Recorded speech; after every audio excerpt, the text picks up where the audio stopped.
आपने जीवन भर पत्रकारिता की और पत्रकारिता में हम तो फोटोग्राफर हैं, तो हम उसके कवरेज करते हैं, तो हम अपने महत्व को बताते ही हैं। आप कितना महत्व देते हैं और आप कितना इन्वॉल्व रहे तस्वीरों के साथ?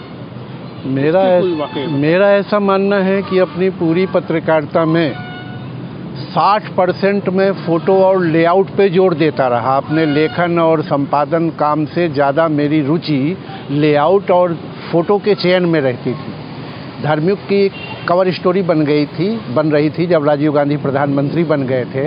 उसमें एक फ़ोटो ऐसा था जो मैं लाइब्रेरी से निकाल के लाया था, टाइम्स ऑफ इंडिया की लाइब्रेरी से, कि झील के किनारे हैं, राजीव गांधी ज़मीन पे बैठे हैं और उनकी गोद में सोनिया गांधी का सिर है और सोनिया जी के बाल पीछे तक फैले हुए हैं, जो है बहुत ही ग्लैमरस, जैसे पुरानी आप फिल्मों की स्टोरी देखें जो है बहुत प्रेम प्रसंग वाली, वो बार बार मैं फ़ोटो रखता था और भारती जी उसको अलग कर देते थे।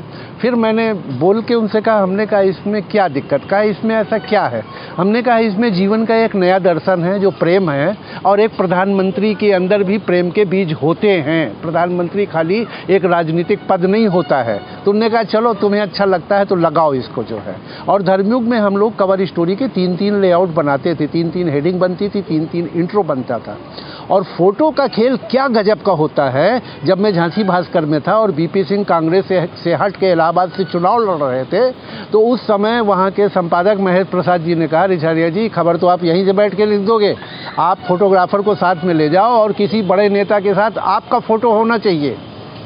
हमने कहा ये तो बड़ी असमंजस। कहा असमंजस नहीं, हमारे यहाँ का पाठक इतना थोड़ी पढ़ा, लेकिन आपका फ़ोटो देखेगा कि भास्कर का संवाददाता इतने बड़े नेता के साथ। तो हम पहुंच गए भाई। 2-3 दिन की घेराबारी के बाद जो है हमें मौका मिल गया कि हम खड़े थे, संतोष भारती भी मिल गए। कहा यार समय हमें तो नहीं दे रहे राजा साहब। हमने कहा हमें समय थोड़ी चाहिए, यही हम बात कर रहे थे। एस भवन में खड़े थे हम लोग चबूतरे के ऊपर, हमारे पीछे के जीने में कुछ हलचल हुई और नीचे कुछ खड़े लोग थे, उन्होंने कोई शेरो शायरी में बीपी सिंह उतर रहे थे, उनसे कोई बात पूछी, उसका जवाब देते हुए बीपी सिंह नीचे तक आए। मेरे फोटोग्राफर ने मुझे पुश किया, मेरा कंधा उनके सीने से छू गया। बीपी सिंह ने कहा क्या हुआ? मैंने कहा अब होना क्या है, सब तो हो गया है, आप ही तो यही कह रहे थे ना। हाँ वो तो सब हो गया।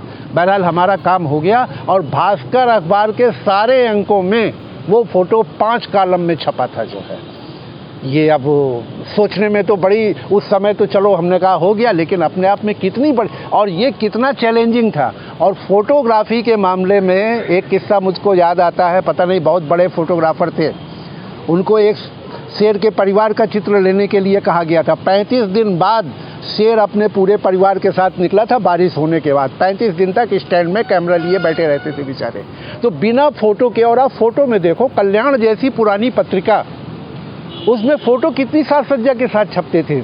और हमारे पूरे संस्कृति और जीवन दर्शन में हम तो राम को नहीं जानते, हम तो राम का चित्र जो राजा रवि वर्मा ने बना दिया, उर्वशी का चित्र जो राजा रवि वर्मा ने बना दिया, हम तो उसी से उनको विजुलाइज करते हैं।